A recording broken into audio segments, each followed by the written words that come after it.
What's up, Lowlives? It's your boy Rhino back with another Tea and Crumpets episode, reigniting the Revolutionary War episode of the Lowlife podcast.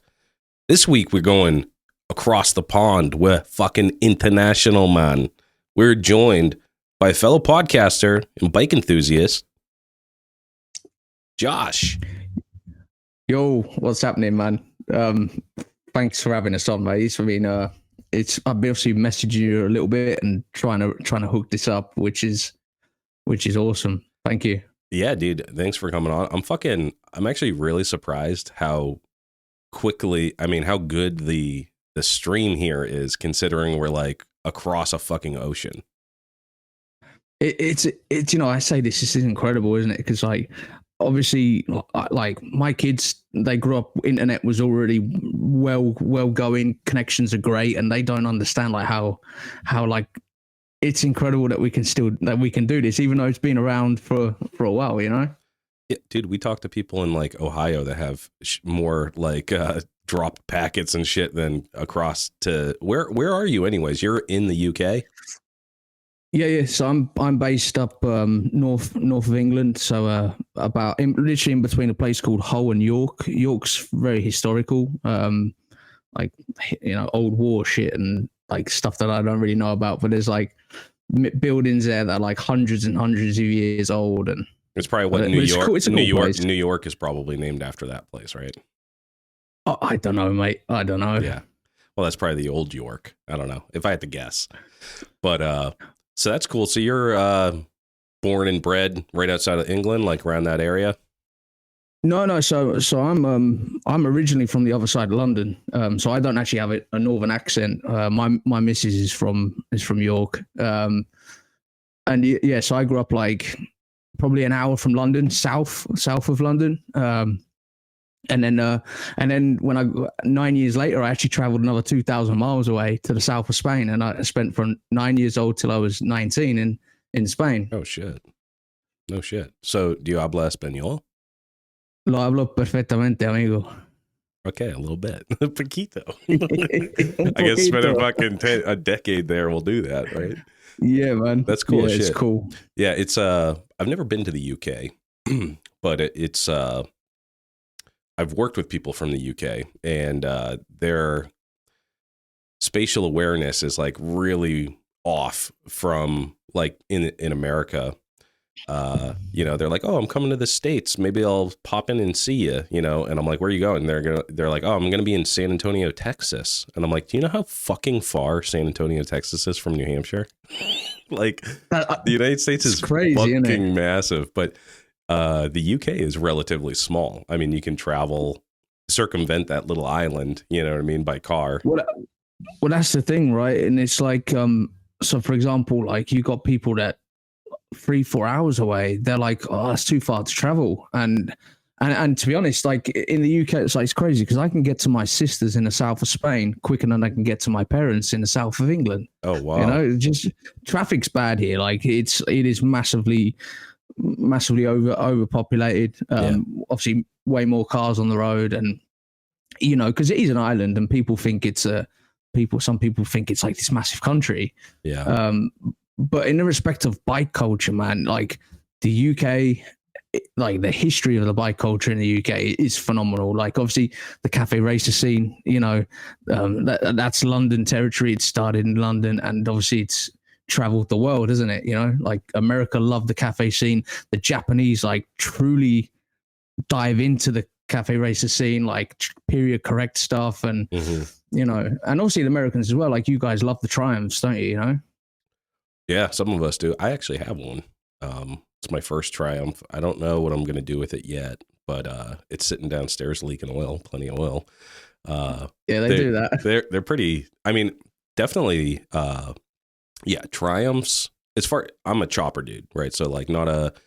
I did have a period of time where I was digging the cafe racers. There was a cool show, Cafe Racer or whatever, that was on, and they had a bunch of bike builders, and I liked watching them build bikes, but I never got into the cafe racer stuff like super heavy. But as far as choppers go, Triumphs are up there in in the aesthetic, you know, like, I think that like I'm a Harley guy, like through and through, but if, you know, I can justify getting a Triumph, you know, they have that look. They're big enough and fast enough to pull my fat ass around. So, yeah, I'm hoping to once the snow melt, which by the way, we just got like a fucking foot of snow. So, fuck you, Punxsutawney Phil, but I will be riding a chopper hopefully in the next month or two, hopefully on a road. I don't know. Hopefully that Triumph. Yeah.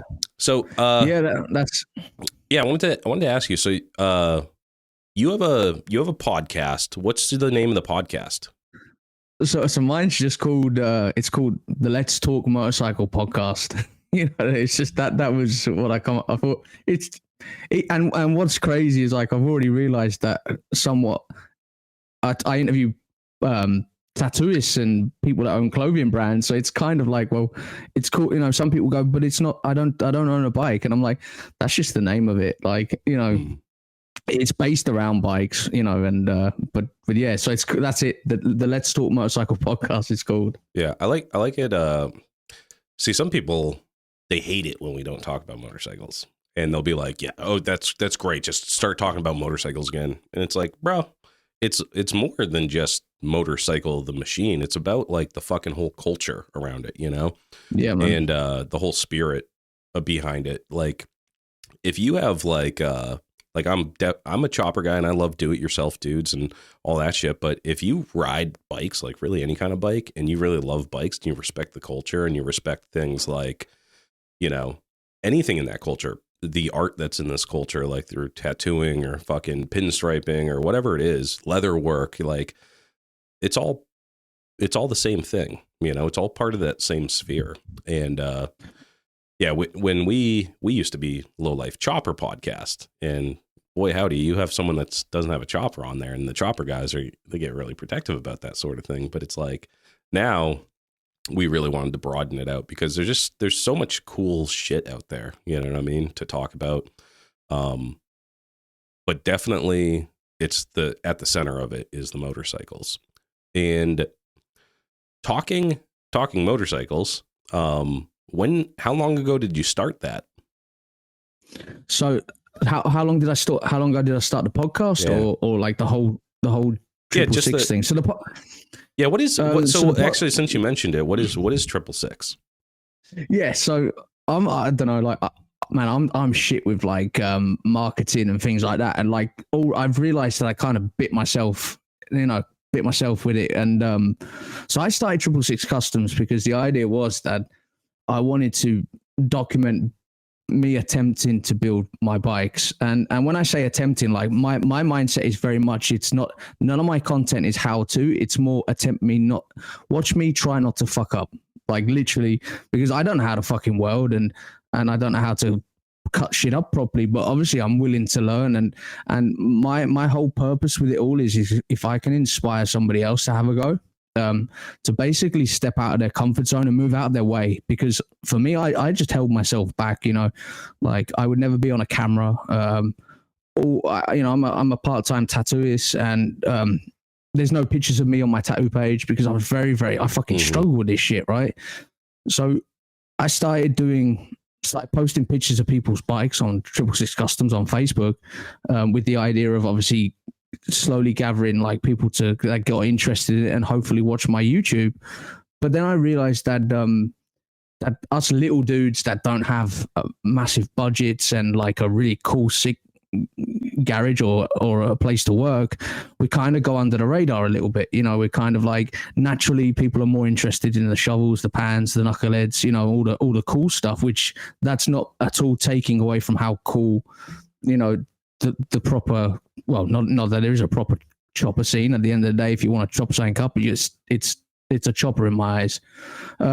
So then I interviewed somebody that just didn't have really a big platform, and like I said off air, like it was sat with my phone and like no headphones or anything really, and it just kind of evolved from there. And I'm just really good at chatting, man. I don't shut the fuck up, and I love this culture, and I just realized that that I found my place in this culture. You know, I don't have a massive budget to be building bikes all the time and traveling the world. And I just thought, well, if this is what I have to offer, that I really care about this culture. Like I haven't just woken up one day and gone, oh, bikes and tattoos are cool as fuck. Like I grew up in this world, you know, as well as most of us have, or we've always had an interest in it. I just woke up one day and went, fuck it. I got to learn to put my face in front of a camera. Mm-hmm. Yeah. You know? Yeah. I mean, it's, yeah, I'm so appreciative of the guys that do that. They get their face out, get their voice out, get their YouTube videos out, you know, like that really, like when I first started, you don't know anybody because if you're not part of a culture, you don't know really how to get into it. You know what I mean? And you're kind of on the outside looking in, and yeah, you go to the shows and yeah, you poke your nose in and stuff, but you're not really a part of it until you start participating in it. And those guys early on, like I'm talking, you know, just guys that created content like Chop Ahead DVD, like that made you feel like you were a part of that culture because you're like, oh, I get it. Yeah, I could see myself doing the same thing, you know, or the guys on YouTube that did all the tutorial stuff. You know, I'm thinking like Lowbrow Customs. They do a ton of that shit. Really helps you out when you have no fucking friends, you know, or you have friends, but they're not into motorcycles, you know, like, and it's invaluable, you know, and that's really what drew me to continuing on this podcast was really is like, it meant so much to me. And it helped me out through that time where it was just like, I was just fucking by myself on an island. And then all of a sudden you have these people in your life that you can talk to and you have a similar interest. And it's something that everybody's so passionate about that you're instant friends. You know what I mean? Like, yeah. As soon as you start talking to anybody, and I'm always surprised, and I'm sure, and let me know if you have a similar experience, but you're basically cold called guys and you're just like, hey, you want to be on my podcast? They don't fucking know who you are. But the thing that you guys have in common is that you guys have a common, you know, hobby or interest. And it's like, to me, it's like, oh, you're into bikes? Then you're automatically cooler than 99% of the motherfuckers you meet on the street, you know? Yeah. So you already passed the test. So you're already in with me if you're into bikes. So yeah, shit, let's talk, man. You know, buys you a little bit of fucking integrity, a little bit of trust, you know? Yeah, no, absolutely. And it's like I just realized that like, it's just keeping it fucking real. Like, you know, at the end of the day, it's like, don't get me wrong. Like I'm kind of, so I'm not the guy, like I say to people when they come on my show, like, look, you're not going to benefit anything directly from my shows and you're not going to get followers. Like I have a very, very small following. And the only reason that I'm interested in pushing my following is because I can effectively get more people to discover what I'm doing and get people to listen to other people's stories, right? Because I don't know if you have the same, but we effectively repeat ourselves, you know, because we're interviewing new people every time that we effectively end up repeating ourselves. And I just say like, look, I just want people to hear your story. You know, like for me, if you've been in, you know, if you've had a dark past or you've overcome addiction and you all of a sudden have got into building bikes or you've built a business that's effectively feeding yourself and your employees, like there's nothing more inspiring than that, you know? Oh, yeah. And, you know, I mean, I interviewed a dude that has a fucking steakhouse, you know, and like to hear his story, man, to hear about his past and then hear about what he's achieving now. It's like, how's that not fucking inspiring? Like, I think the world are looking for real shit. They just don't even know they're looking for it, you know? Yeah. No, it's true. You know, the thing too is, you know, that inspiration, you know, like I'm not the type of guy that listens to those dudes that like go out and exercise a lot. I'm like, I ain't running like David Goggins or whatever the fuck his name is. That shit doesn't inspire me. But when I hear some real fucking dregs of society, some real fucking lowlifes talk about like just little W's, man, you know, like just being able, like getting to come up and like coming across a panhead, building a chopper and fucking not knowing what the fuck you're doing, but powering through it. It's like, those are the inspiring stories to me, you know, because I feel like I'm an underdog all the time too, you know, like it's 10 a.m. on a Sunday and I'm drinking beer. So I'm obviously not a role model, you know what I mean? But yeah, I'm on the coffee. Yeah. I just like, I don't know how to interview unless I'm drinking, but that's another story. You said you said you work fucking nights. So we're doing this on a Sunday morning. What's your day job? So it's half free on the afternoon for me. I start work at 6 o'clock tonight, and I work till 6 in the morning. So my day job, my full time job is I make bottle caps, man. So I'm by trade. It sounds great on paper. By trade, I'm a processing engineer in molten plastics. Oh no shit. Yeah. So it's like, I mean, as a matter of fact, actually, the company I work for, they have 2 factories over in America. I can't remember exactly where they are, but this company they have like 20 plus factories around the world. Oh shit. And yeah, it's interesting. You know, it's obviously programming, and this is what makes it crazy. Is like I should be good at fucking technology because I effectively have to change parameters every day on bottle caps. You know, we're making like 96 bottle caps in 3.2 seconds. You know, it's fucking man. That is, and like I said, and you imagine you guys have two of these factories in America doing it. Holy shit. Obviously America's huge, isn't it? So you guys, but yeah, it's cool. But obviously my end goal is to do 666 Customs as a full-time business, you know, and not, you know, hopefully if I can get my YouTube channel up and running well enough where I'm cutting shit up and doing cool interviews like you are, and you know, and hopefully monetize that, and you know, we'll see how it goes. The thing is, man, I don't have an education. I'm not the brightest of people, but the idea is that if I can teach my kids just to not give up and just keep going, because it'd be interesting. Because obviously you've done like 140 episodes, are you something like that? This is 345. Oh shit, yeah. So I must have been listening to one recently because of the way you have your graphics. I remember seeing 140 something, yeah, and which I should know because obviously I've been listening to the latest one as well. Yeah, but I guess the show is at 340. I'm probably in the hundreds because I just started like 2 years ago or something. Righto. Yeah, but that's it though. It's like it'd be interesting to know, like for you, like, because I don't get a massive listening. You know, I don't get like hundreds of people listening, and but it'd be interesting to know, like for you, is it like, do you find it hard when saying that you put a lot of effort into it and it may not get the reaction you kind of wanted? Yeah, I mean, we're pretty steady because we have people that just like, they listen every week. You know, like we have a pretty good, strong core. So I pretty much know what my listens are going to be every week. And if we have like a fucking great guest on, like, you know, Oxford Choppers always gets hundreds of more, you know, listens. Haley gets hundreds of more listens, you know. Yeah, she's cool, isn't she? Yeah, dude. She was so much fun to hang out with, dude. And I want to like hang out with her in person. She's fucking wicked funny. And I wish like a lot of this stuff that before and after we recorded when we were talking, I had on air, but she wants to do one where she can like really cut loose and do one just for like our Patreons and stuff. And I think it's going to be fucking so much fun, but she's just like one of the most authentic, real people. She's just like fun to be around. You know what I mean?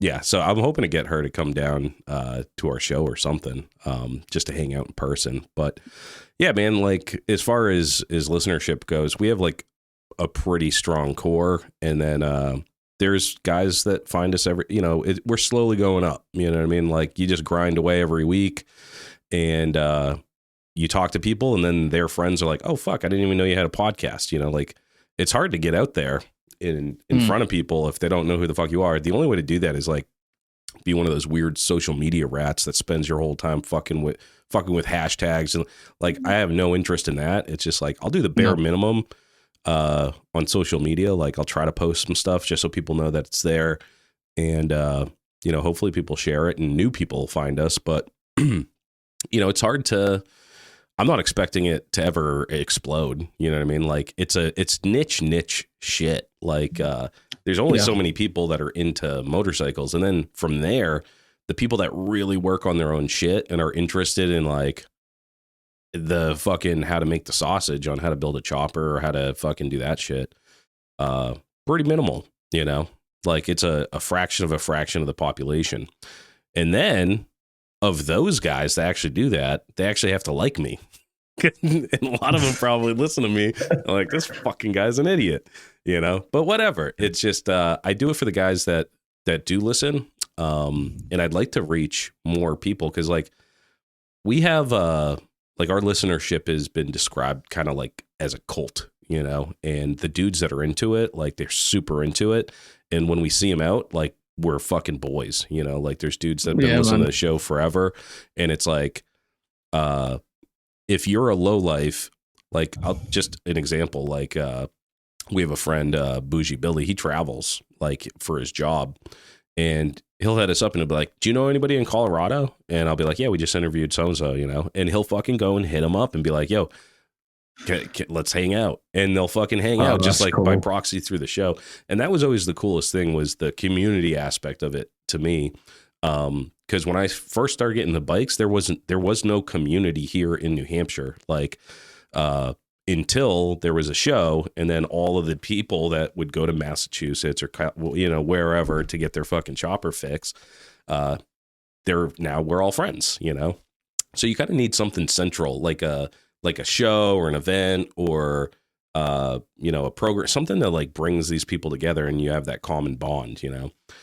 So that's for us is, you know, like I said, I don't think we're ever going to be on, you know, Gears TV or whatever, but it's, you just try to put out the best, most entertaining shit you can.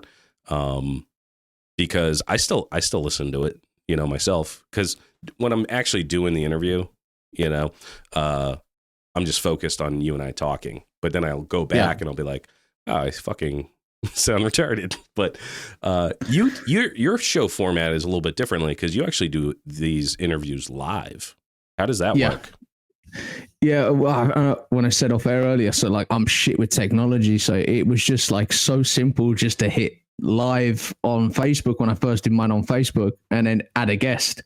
Purely because I'm shit with fucking editing and shit.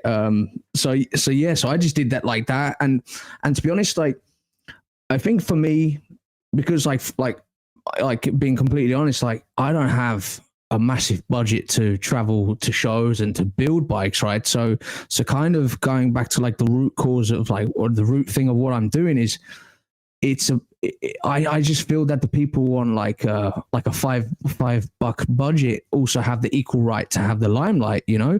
Mm-hmm. And so that was it really, was like it became a thing where, not that I get a lot of people watching, but if they do and they interact, it's really important that the people that necessarily can't afford to travel to these really cool shows or even build a bike or whatever feel that they belong to something, because obviously, unfortunately, a lot of people struggle mentally, and don't get me wrong, mate, not that I'm about supporting fucking like feminine masculinity, because I'm not, but however, dudes struggle too, you know, and I'm not there. Like in the UK, there's this massive saying, it's okay not to be okay, which is 100%, it's okay to struggle, but I feel that there's something really important missing off the end, which is it's not okay to stay there. Because here in England, it's really easy to encourage someone to feel down and then keep them down. You give them medication. You don't inspire them to get their ass up and get going, you know? And I know it sounds like I'm veering off, but I'm not. But it's the point being is, if someone, and you would have had this as well, man, if somebody interacts live, for example, and they're just asking questions about bikes, but that person might be really struggling. You know, they might never have been able to feel that they ever could face a show or even face the outside, man. And I kind of feel that people like us, if we've got the ability to chat shit, whether it's about bikes or tattoos or whatever, like we almost have a duty to them people that aren't able to discover this shit firsthand. You know, I don't know if that makes any sense. So that kind of keeping it alive was kind of trying to also, you know, the idea of having someone that listens to your show, that's a massive fan of you, that's able to literally drop a question in on YouTube and ask you a question. That for me is cool as fuck. Yeah, you know. So is that where you typically go live? You go live on YouTube? So I go live on my Facebook page and YouTube both at the same time. Okay. I used to do Facebook, Instagram, and YouTube, but Instagram only supports portrait, and I don't know how to. You can switch it, but you can only switch one or the other. Yeah. And literally, man, that was kind of why I did it, was because I'm fucking stupid and I don't know how. I'm not very good at editing. Yeah, editing is hard. I'd like to do more live stuff, but it's like another extra layer of shit to worry about, and it's hard enough to get a fucking show out every week. How often do your shows come out? Is it a weekly thing, bi-weekly, or? So when I season 1, I called it episode 1 to 50. I did them live. I averaged one a week. At some point, I was doing, as well as working full time and tattooing as and when I got the chance to. Was but sometimes I was doing 2, 3 in a week. But I kind of figured that for me, I feel it was more important to, instead of chasing episodes after episodes, was to kind of step back and try to improve on the quality of them. And the idea for me was to take season 2 on the road. I've managed to do 2 episodes on the road. I got to interview, I don't know if you follow a guy on Instagram called Keep It Country, Lloyd, built by Lloyd in north of England. He's building some cool as fuck, man, shovels, pans, knuckles. Oh my God. Sure. Yeah. He's like the stuff that you guys are building. And, but so you've heard of the 101 show? Have you ever heard of that? That's a really cool show down south of England. Very period correct choppers, club style bikes. So he won he built a knuckle, and it's hardtail front and back. And not only is it hardtail front end, it's also curved, man. It's double skin front forks, like how he did it. He does explain how he did it on my show, but oh no shit. I gotta check that out. And that's in a knuckle. That's a knucklehead. Dude, that's fucking crazy. So, what was the dude's name again? So I can check him out. So he's built. So on Instagram, he's called Keep It Country. Keep It Country. Oh shit. On Instagram, yeah, built by Lloyd, award-winning bike builder. He's been featured on the front page. So we have one main magazine that survived, revolution and evolution and shit of how this stuff's done. And we have a magazine in the UK called Backstreet Heroes. It's been published for 40 years. It's pretty much the main custom magazine in the UK. And he's been featured on that. I believe 3 times. He's made front page and center spread. Oh, sure. So real cool, man. Real fucking cool. And his garage is really small. It's really small. It's not massive, but it's on the side of his house. Mm-hmm. Very, very family orientated dude. And I think it's incredible that he's able to build such high level bikes and clearly be I got to meet his wife and his daughter, and you can clearly see he's slowly found a sweet spot between bike life and family life. And I think that's incredible, That's one of the questions we get most often is, how do you balance those two things, is family and bike building? Because the hobby by design is kind of like a solo thing. It's definitely exclusive. I mean, the amount of time that you need to put in the garage, you can have your kids help you out, maybe. I mean, how old are your kids? Well, my youngest is 10. My oldest is 13. Okay. So you're getting into that area where 13, I mean, they could actually be useful in a garage, and hang out if they were into that sort of thing. Are they interested in motorcycles? So my eldest, he had a pit bike, rode that for a little bit, and then kind of fell out of love with it a little bit, and he's got massively into his mountain bikes. Mm-hmm. And at the moment, he has a mountain bike all stripped down at the bottom of the garden. Which to be honest though, dude, it's I think it's even better that my kids follow their own journey, like you guys call it soccer, but my eldest was massively into soccer, football, and we call it football here. Obviously, for you guys, football is kind of like the equivalent of rugby, innit? Different rules, but the same shape ball and all that shit. But he followed that, and I respect him I respect my kids doing their own thing Yeah. because I don't want them to kind of like feel that they have to impress me, um, I got into bikes because my dad's into bikes, but not that I was trying to impress my dad because I kind of have my own outlook on a bike. But obviously, if you kind of get your dad's like fucking nod of approval, even better. But yeah, so like my kids, like I said, I mean, my eldest is like fucking really good with photography, man. He gets it from his mum, and like I'm trying to get him to say, look, you help me with this shit, and if we can make money, I'm going to pay you. Do you know what I mean? It's like kind of going back to the whole trying to inspire my kids to chase what they want to, because I don't agree with the education system. I think like as long as you have the will to fucking keep going, you're going to achieve whatever you want in life anyway.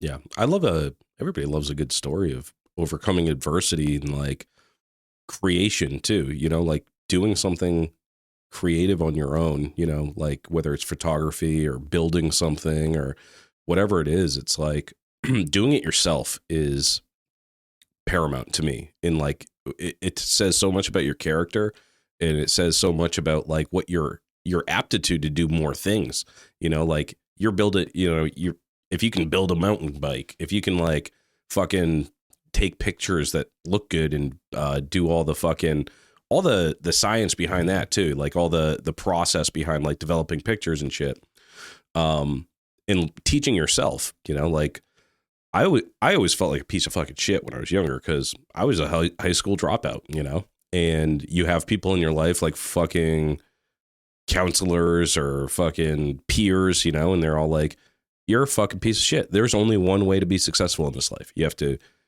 do good in school, you go to college, you get a good degree, blah, blah, blah, blah, blah, blah. That's not how it is though. You know what I mean? Like, yeah, it's crazy, isn't it? Yeah, it's crazy because like when you look into history, like for example, Richard Branson, who's like fucking known around the world, man, that dude's fucking dyslexic.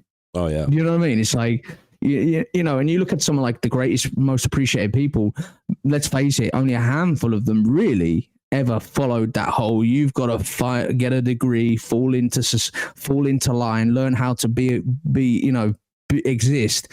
I mean, the amount of times that I turn around to my missus and I say, look, I wish I was that guy that could just fucking exist, like, fall into line and just have no desire to achieve things. And I say I wish because kind of going back to how like I don't have a shit ton of money like a lot of people don't, but like everything for me is difficult because like my camera's on finance. Do you know what I mean? Like I couldn't go out and buy a £600 camera just like that. Yep. My laptop that I'm using now is still Windows 7. Do you know what I mean? It's like and I only tell this to people because it's to show like, look, if I'm fucking useless at this shit with no money effectively, and if I can fucking do it, then imagine what you could do with an idea of how to actually do this stuff in a better way with a bit better technology. It's not about me, it like even like my platform isn't about me. I got some really cool things going on in the background with 666 Customs that's effectively, if people were going to use my platform, which is effectively what I'm creating, I think it's cool that people don't even know who I am. Do you know what I mean? It's like, because it really isn't about me. It's about inspiring other people to have a go, and that's if that's what I give my fucking kids from this. It's like I can't teach my son how the world. I'm teaching myself. You know, it's like but you will. I mean, those are skills that like you develop, and then you can eventually pass them on. Like, dude, my dad didn't know how to weld, and he wasn't very mechanically inclined either. Like, the only mechanical shit that he used to do was we had a fucking 88 VW Rabbit diesel that he'd have to get working so he could go to work. But it was like that quintessential like, hey, it's Sunday night, hold the light, and he's screaming at me type of thing. Yeah. Like, yeah. But I taught myself a lot, and definitely through like it's almost like a cheat code having the internet. You know what I mean? Like, I've learned YouTube's my best friend. Oh yeah, like YouTube, like especially with welding. What kind of welding are you getting into? Are you doing MIG or TIG? So I'm doing a bit of MIG. Obviously, I'd love to learn how to TIG, but to be honest, I haven't welded since like July last year. I've got a build that I'm on with now, but it's waiting for money, man. It's waiting for money. It's simple as that. You know, it's I got to fix my shed. I got to. I don't know how you guys do measurements, but I got like a 6 foot by 10 foot shed, which is we use feet. Do you do feet? We do feet. Awesome. Yeah. Right. Sorry, man. Yeah. So so I got at the moment I have a 10 foot by 6 foot shed, and I need to go like 2 feet wider and like about another foot higher to try and work clever within my space, you know. And then the idea for that is obviously going to be where I finish my projects, and also I want to do my podcast in there, man, because I think it's cool as fuck. Like you know, you've had guests somewhere they're sat next to their bikes, man. It just adds to the atmosphere, whether people are listening or not. You know, and even like Haley was sat in her garage, wasn't she? You know, sat next to. She had a bike in the background, and you know, because I generally listen to your podcast on. You know, once I discovered it on Spotify, I have it on in the car when I'm driving to work. Mm-hmm. You know, when I'm fucking around. Yeah. You know.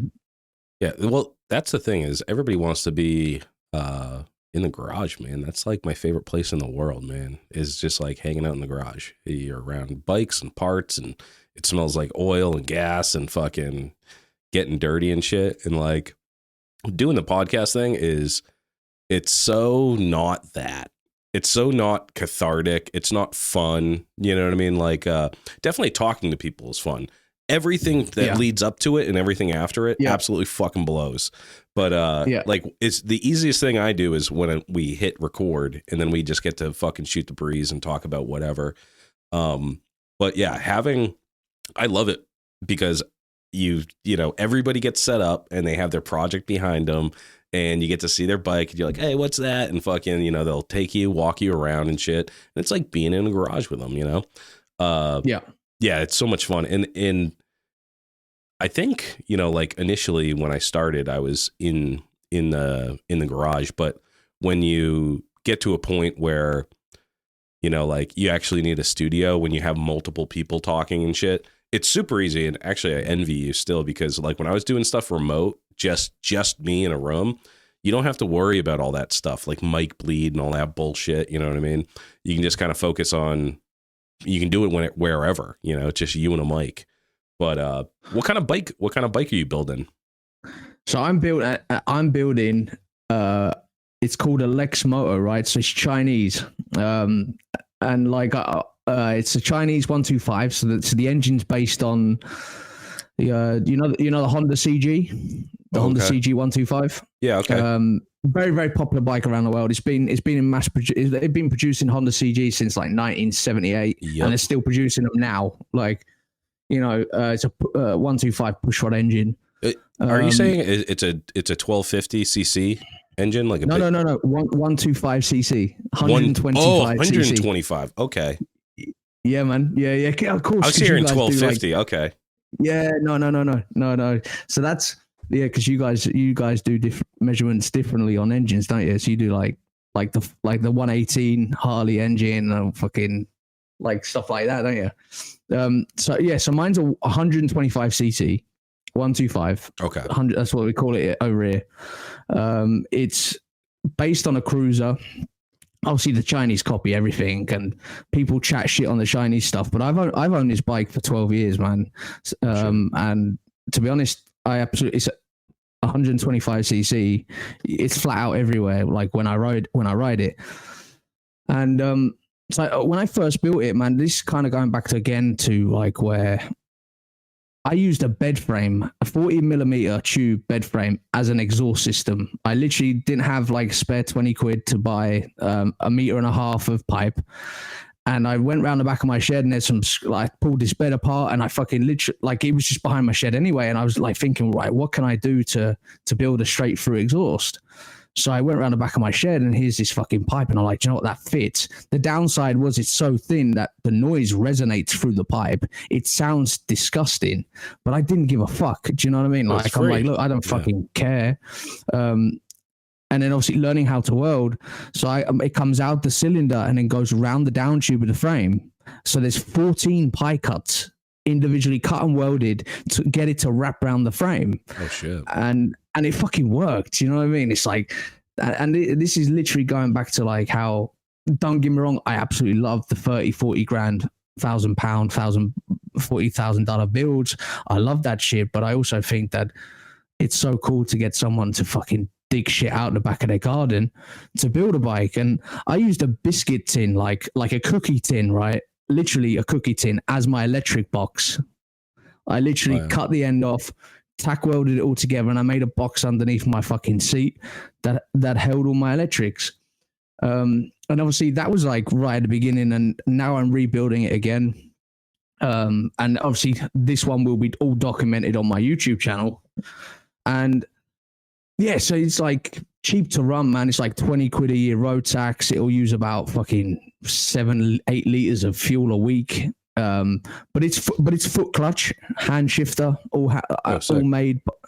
And like my hand shift is fucking crazy because like obviously you have like you guys have the jockey shift, don't you? Which is like you lean down straight off the gearbox, and then like your suicide shifts. Most people, whether you've probably seen it as well, but I noticed most people have it on like a pendulum. Yeah, so obviously when they shift up, it's got a support bar coming off maybe off the head steady, and then it has like a bearing system, and so like it effectively just rotates backwards and forwards. But mine is like fucking just straight off the gearbox, and it's got a full-on fucking throw on it. And it's way up here too. It's like yeah, man, it's like up like next to the fuel tank. Shit. But it's got I had to do some like weird bends in it because the bike's so small, as you can imagine. It's only 125 cc. I had to do like a curve, so when I shift up into second, it just misses my leg, and then I had to curve it back forward so it's not effectively shifting right next to my ear. Yeah. But and that's what it was about. It was just like fucking like having a go. Do you know what I mean? Yeah. You know what? That's the best part about making custom shit for your bike, though, is you make it just for you. Like it clears your leg. It might not clear my leg. You know what I mean? Like, no, yeah. Like you're not making a bike to resell it or whatever. Like you're making it set up for you. So like you're comfortable or it can do the thing that you want it to do. That's super cool. Yeah. I've been out the game because I've been focused solely on the podcast for so many months now. But actually this morning I feel fucking great. I just bought a bunch of shit, a bunch of stainless steel and stuff to make bungs and shit, because I'm going to be digging into I got a 99 Softail, and that's my next project. Yeah, so clearing off the lift, and I'm going to start chopping some shit up. I got some fucking metal on the way, and I'm stoked to do just that, to build a bike that I want to build, like exactly how I want to build it. Yeah, I'm looking to I want this thing to be like fucking stupid looking. Like it's not going to look cool. It's just going to be super comfortable, and it's going to have the ability to just fucking go. I want to do some long haul shit this summer. So are you leaving the Softail bit on it, or are you going to do are you doing hardtail, or? I'm leaving the Softail on this one for now. Yeah. Part of that is just I don't have the money to get a frame and do the whole fucking thing. But then there's the other part of me that kind of, I've seen some dudes put together like some pretty sick Softail chops. And I did finance it, so I still have money on it. So I don't want to like cut it all the way apart yet. But I definitely want to hardtail it eventually.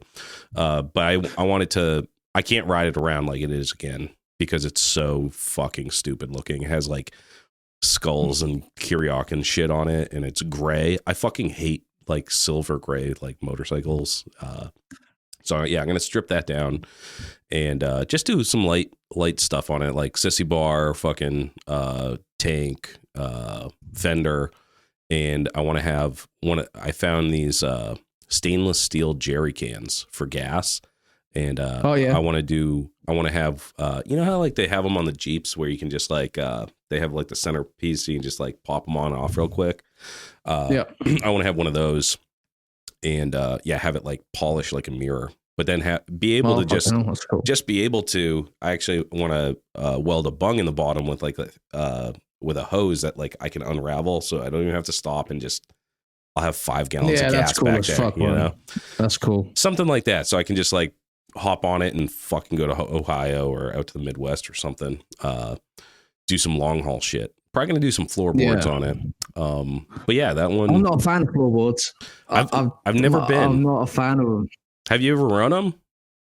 I've had to go on someone else's bike with them, and like I just because like so for me, like I like my chops and my Street Fighters and that, but I also kind of like to fucking hang off them a bit, you know, like a bit of fucking leaning off a little bit. Like, and it's, people see me on my little 125 and I'm fucking like literally starting to drag the edge of my boot, hanging off it with this fucking shifter. And I'm, you know, I like to, I don't know, do you know what I mean? So I like to kind of ride the bike, have a bit of fun with it. And I just don't think you can really do it with floorboards, in my opinion. I would make a mini set. I would do ones that like a mini set that are probably a little bit high. I like my high mids. My boy, he has full floorboards on his fucking Softail. Actually, he chopped his into a hardtail, but riding with him, they scrape constantly because they're fucking huge. You know? But I've never had floorboards. I've never used them before. So I want to try it out. And again, it's like, you know, when you're making this shit, you have an idea in your head and it sounds great in theory, but then in practice you're like, no, that's not it. So I'm at least going to try it, and just to try something new. And because the idea of this thing is a long haul thing, and it's like, I've never had floorboards before. If I can make them like a cool custom set that is out of the way, that's like comfortable like that, I think that would be dope. But I do have a penchant for falling asleep on my motorcycle sometimes. I don't know. I've done that. Yeah, dude, like for whatever reason, like the vibration, like if you're just going and it's just like, and you're in like 5th gear or whatever, like I get sleepy. I start yawning and shit. Even if I'm like, like the turns and stuff, for whatever, like the excitement of the being on the motorcycle or whatever, I get fucking sleepy. So I'm afraid that like these floorboards, if I make it too comfortable, then I'll actually fall asleep. Yeah, I've done it like, but finished the 12-hour night shift, and I overindulged in some stuff I shouldn't have been, and that added to the fucking riding with a mini set of apes and like, oh yeah, yeah, dude. Yeah, I'm an old man now, so like when I go out drinking, I always fall asleep. Like Dan, my co-host Dan will attest to that every time, because he doesn't drink. So whenever we go anywhere, oh, you don't drink at all? How are you? Have you always been sober, or did you recently get sober? No, I never been massively into drink. Yeah, there's a few reasons, a few things, like, you know, like personal stuff, but not me directly. No, I've never been a drunk, anything like that. Yeah. But yeah, I kind of grew up around it a little bit. You know, just left a kind of a bit of taste in the mouth type of thing, you know. Yeah. But yeah, I mean, I ain't got no problem. I used to have a drink every now and again, you know, like most people. But I mean, like last year I had four pints all year. You know, I've gone like 2-3 years with nothing. But yeah, no, I just don't know. I don't really fuck with it, really. Yeah. I'd sooner sit around people smoking, you know, smoking the old good stuff. The old wacky tobacco. Yeah, man. But again, like, just because I enjoy the smell of it, I'm not even really a smoker. But let's face it, right? Like, people that generally smoke, they're not going to cause you any bother, really, you know. Oh yeah. You know, but yeah, no. So kind of going back to your Softail, like, what about doing like solid mounts, replacing the suspension with the solid mounts? You know, the springs, the bags underneath. Yeah, like that's cool as well. Yeah, I guess if I was gonna do it, I would do it all the way. And yeah, you see, part of it too is when I do hardtail it, I want to put a 4-speed in there too. I wanted to get I want to get a ratchet top and do that whole thing. So it's kind of it's this much money, and I'm like, you dude, I got a fucking family. I feed them. I pay for shit. Like, I don't have extra cash. Like, the only reason I purchased stuff today is because my fucking, I got my fucking tax return back from the government. Oh, that's cool. Yeah. And most of it went to paying off debt, that I'm in. And then whatever crumbs were left over, I'm like, yeah, I can probably get a 6 foot, rod of fucking stainless 304. But yeah, dude, it's just, that's the struggle. It's like, dude, I wish I could just, I'm so bad with money too. Like, I can't say no to certain bikes. Like that Triumph, dude, I did not need that.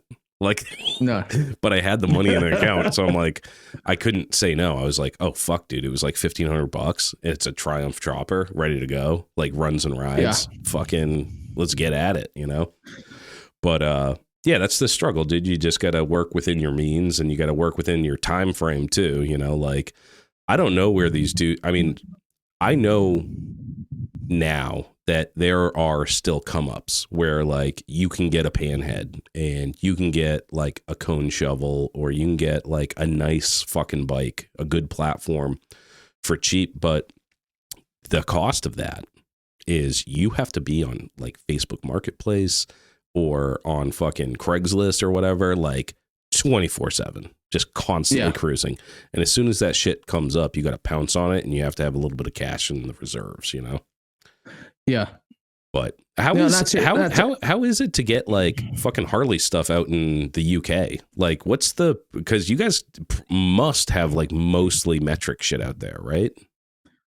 Yeah. I mean, obviously, so the Harley scene's huge everywhere, really, isn't it? Obviously, like there are countries that legally they can't hardtail a bike. So like when you see like, for example, like you got Marcos from Free Custom Cycles, who's like massive in Spain. He travels like Yokohama to like the Moon Eyes. He's currently he's friends with Sosa Metalworks in Vegas. He's over in Vegas now. But I respect anyone in the bike scene, but especially guys that have to play by rules. I mean, like that's why I kind of mentioned to you about doing like the hard mounts on the Softail, because legally somebody like Marcos, or especially in Spain, I can't vouch for other countries, but legally he can't chop a frame. Like, oh shit! If he's on a Spanish plate, he can't chop it. So that's why when you think like these guys have fucking rules to play to, and they're still equally up there playing with the big guys who are able to pay somebody to sand custom some axle plates to do like a period correct shovel or panhead or knuckle. Like when these dudes are playing with the big boys and equally doing the cool shit, like it's like, how many people aren't aware of the game that he has to play, to get there? They got the hoops. It's like kneecapping them, dude. It's like, oh, you gotta play with the same dudes in the same game, but there's a different set of rules for you. Yeah, exactly right. And like over there, you can't go and put like if you've got a 1450, twin, like Evo twin cam, like you can't just go and put a set of SNS 1650 or whatever cc they do, set of big bores on it. You're not allowed to by law. I mean, obviously people do. You grind off the fucking numbers off the end. You know what I mean, you can fuck around with shit, and there are obviously rules you can push, but then there are stuff you can't. It's so weird. Yeah. It's weird to me to even think, so I'm from America, but I'm also from New Hampshire, which is live free or die state. And dude, I could make a fucking Centaur motorcycle if I wanted to. I could chop a goddamn horse in half and have fucking front end, fucking girder, rear end, horse ass. And I could probably get a fucking license plate for it, But there's places. So we have similar rules in England. I mean, like I say, in the UK, we're very lucky as well. But yeah, but again, it's. I mean, like. So if you wanted to build, so you guys can hardtail, like you can modify a frame and get it registered and all that shit. Yeah. But what about like all the safety stuff, like blinkers and fucking shit like that? Do you need to have that to get roadworthy, or do people just say fuck it and run it dirty?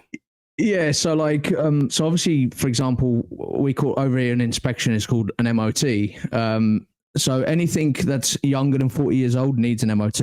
And obviously it kind of comes down to like not what you know, but who you know. So indicators legally are required anything before, I think 1984 blinkers indicators were introduced in the UK. I could be wrong, but I'm sure it's 1984.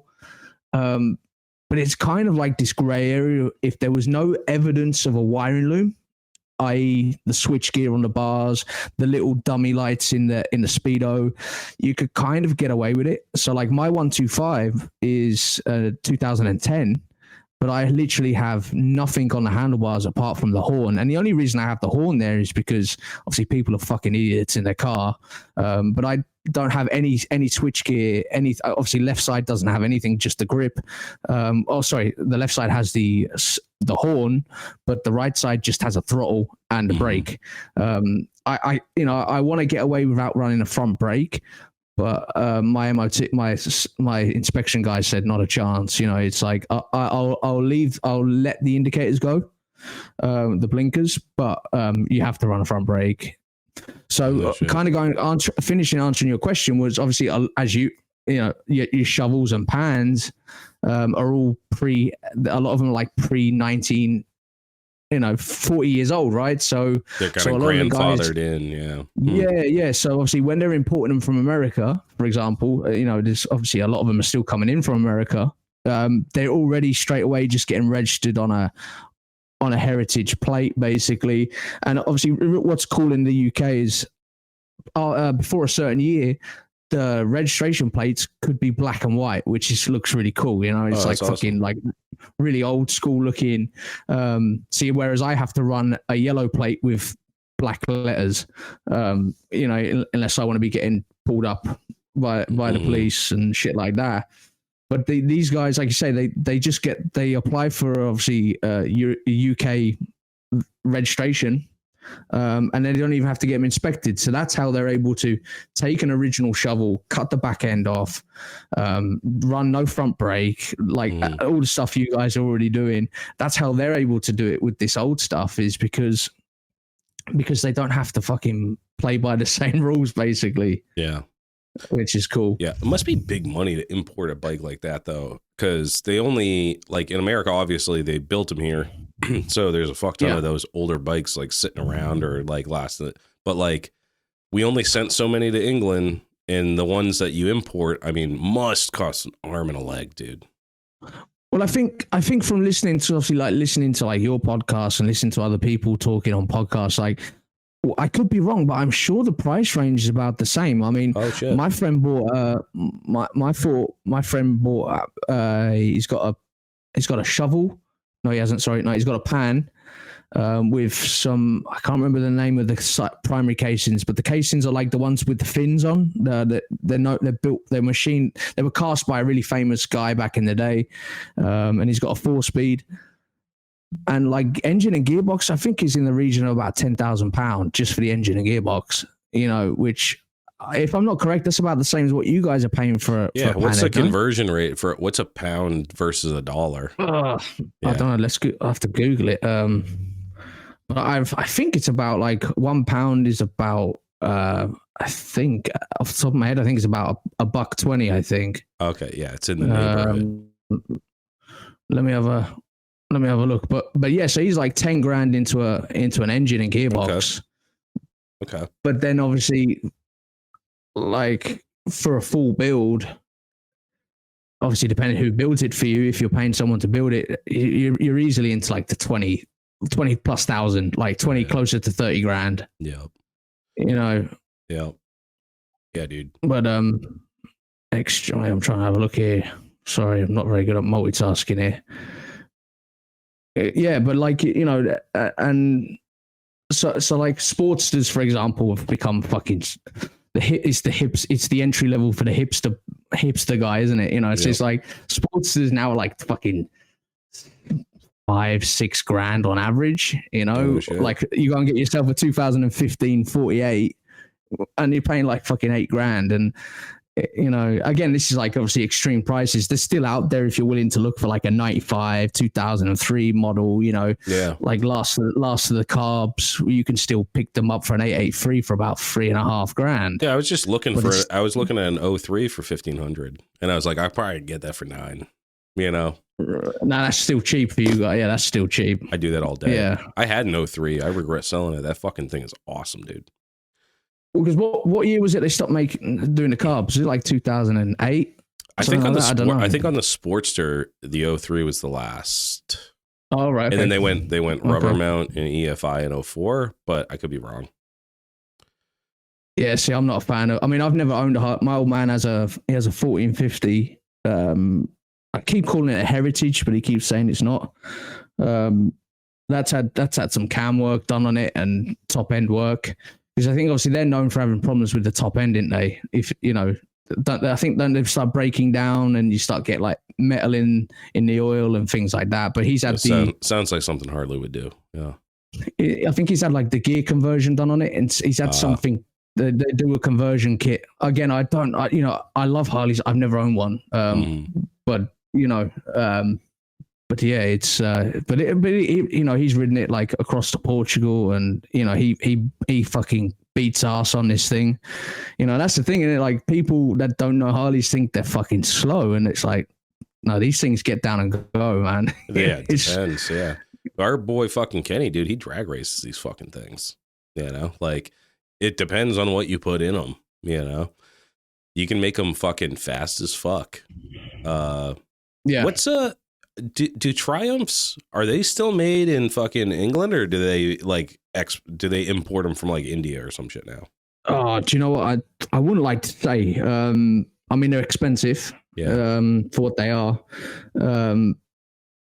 But I wouldn't be surprised if they're made out of the UK. Yeah. I mean, and obviously now they're running all this fucking stupid canvas system. So even down to changing your fucking headlights can effectively stop the bike from running. You know, it's fucking crazy. Yeah, I don't know why, dude. I don't know why car companies and motorcycle companies don't go back to the basics. Like, I don't know who these people are that are buying like the brand new Bronco or the brand new like who's buying brand new bikes with a bunch of fucking computers in it. Like, I don't get it. I don't get the allure, and I don't understand why they can't just do one. Just like re-release an old car or motorcycle that was fucking awesome that everybody loved, and release it again. You know, the same as it was. It's not cost effective, is it? It's not cost effective to do it, you know. Like, can't they though? Just like once, just once as a social experiment. That's what I mean, right? It's like obviously they know that people like us are going to work on them, and obviously they make more money. They make more money on the servicing of that when people physically can't do the shit. You know, it's like I'm sure I heard a story somewhere that the Mercedes 190D nearly cost Mercedes like the fucking company. How true it is because it'll do like 1 million kilometers.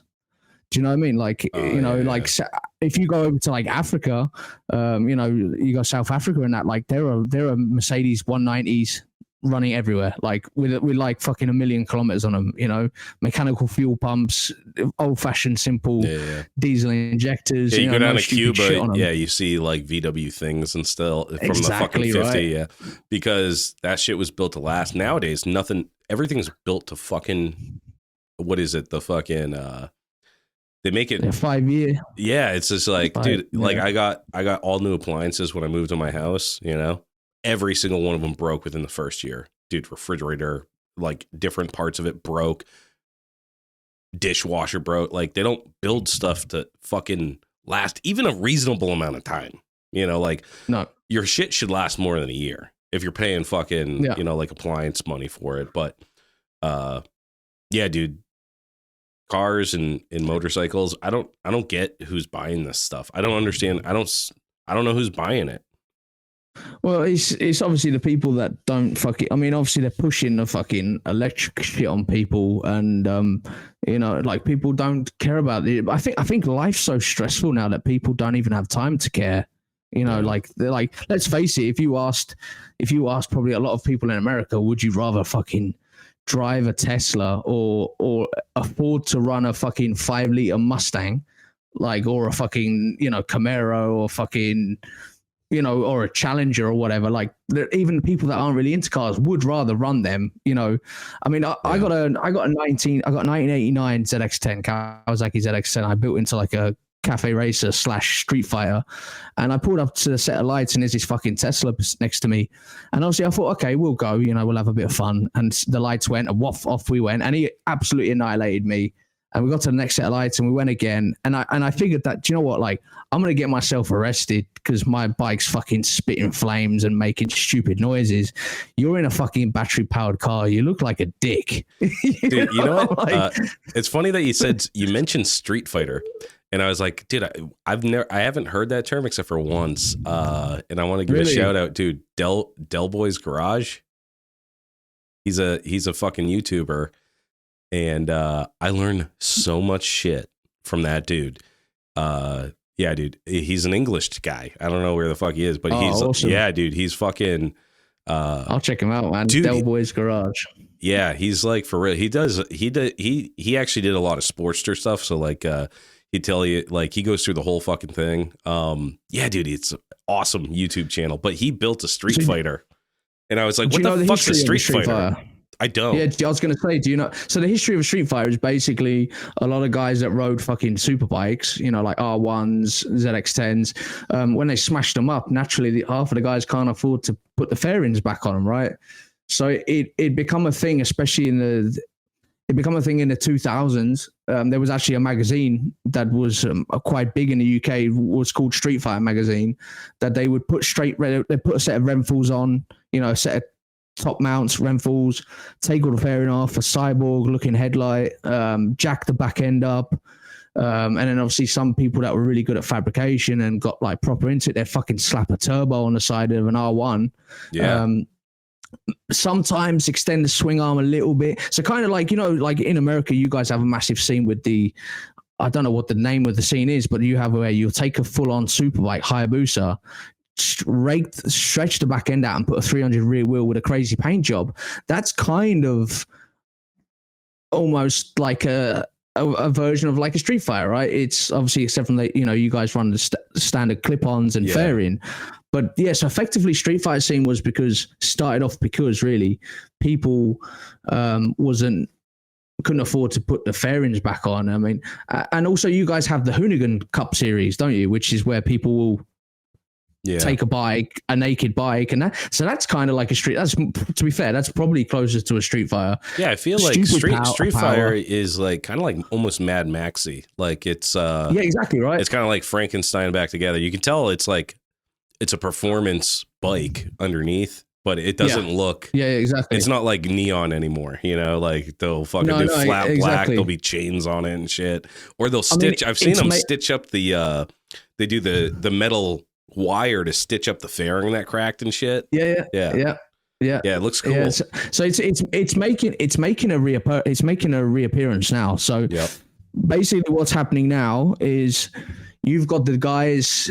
This is my opinion on it. I could be wrong, but however, the scene is making a reappearance. But what I think's happening is the cafe racer scene did so well, where people were obviously taking 70s Jap bikes, effectively CB750s, you know, all that cool stuff, the old GSX, and making cool cafe races with really nice paint jobs. Now what's happening is the 90s, the 80s, 90s, 2000 performance bikes that obviously are a lot quicker, generally speaking. They're now taking the same approach to when they built cafe races with. They put time into the paint jobs, you know, made them look cool, made them look retro.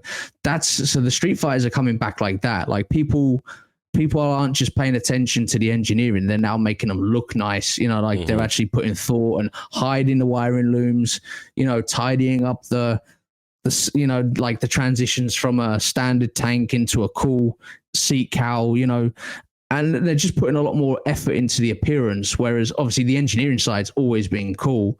You know, like I say, Street Fighter's fucking capable of still doing like 180 mile an hour, you know, which, you know, so it's making a reappearance, man. I mean, there's some really cool stuff happening now, obviously, and affordability of like CNCing, right? You know, CAD work and that and machining it's become more affordable, isn't it? It's still expensive, but it's become more affordable. Yeah. Well, people have invested in themselves over the last, 10 years. Like a lot of this bike stuff was, in the early aughts, you had Orange County choppers, and you had these fucking crazy expensive, like tens of $70,000 bikes and shit like that. And we've got back to the point where it's like, hey, dudes that are just really interested in it, making do with hand tools and limited space and limited know-how, and people get really creative, you know, and especially with the internet and social media and stuff, you can connect with dudes from anywhere in the world, like Indonesia. Those dudes are like straight up in flip flops, like with a homemade fucking welder off a car battery, you know, like making shit happen, making shit look cool. And that like inspires you. You're like, oh, this guy doesn't even have fucking shoes and he's making this fucking awesome ass bike. I got no excuse anymore, you know, like get the fuck up and do something about it, you know, get those creative fucking juices flowing, you know? Well, that's it. Right. And it's like, through me podcasting, I got invited to be a co-host on a new podcast, and it's effectively because obviously like you guys have a lot of podcasts that are based around shows, you know, or like there are a lot of people that are involved massively in like Born Free, Mama Tried, and you know, and there's a lot of podcasts massively involved in the shows, whether it be just talking about bike builders. So basically, we've done a similar thing here, and we have a show. Let's say I'm just a co-host. I'm not involved directly in the show, but there's a show called the Custom Culture Blast Off, and it's effectively about everything. It's pinstriping, airbrushing, tattooing. You know, it has everything at the show. There's like 12 tattoo artists working out of a barn that's fully licensed, and then there's obviously panel jam artists. Pretty much your scene, like it's the Americana scene basically. And I put the idea forward to the owner of doing a budget biker build off, and the idea is that you have £1,000 to spend on a bike. The market value, this is where people have been getting a bit confused.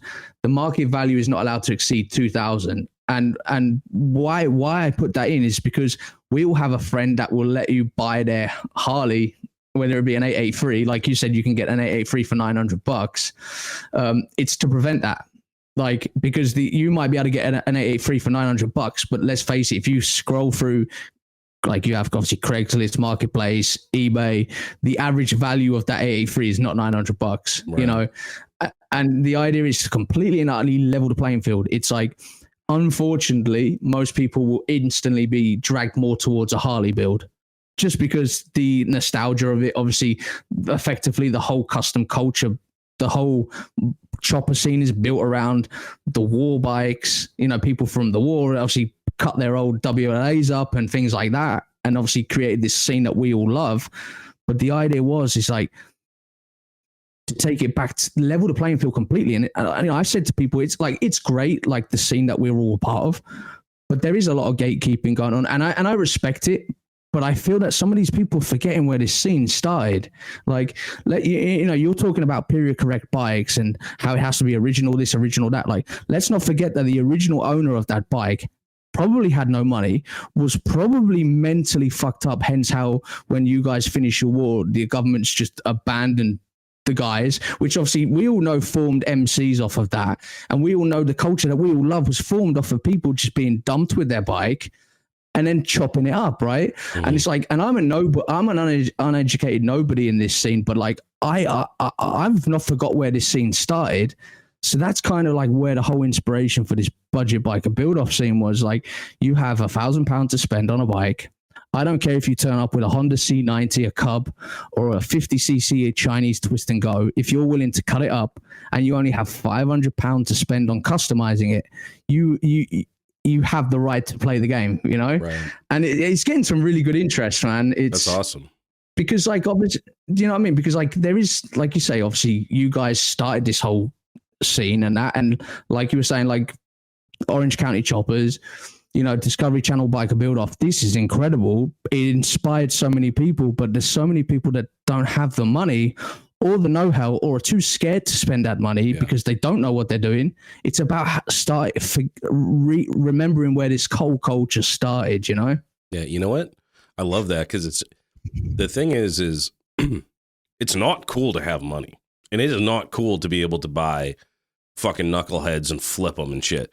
It's cool to be broke. It's cool to not have skill sets and to fucking have big brass balls and just do it anyways, you know? That's what I really respect about it is like, you don't have the know-how, you don't have the money, you shouldn't be here, you know, like fucking do it, dude, you know, like make mistakes. Absolutely, man. You know, that's the thing that's cool about it is to take the risk, you know, to do a backflip off the fucking bridge, you know, into the water. Like, do cool shit, dude. Don't be fucking afraid, you know? You know, like we already have like 3 bikes entered already. And what's really cool, like there's a company in the UK that they were known for Triumph builds, like modern Bonnevilles, and, you know, they're well respected for what they do.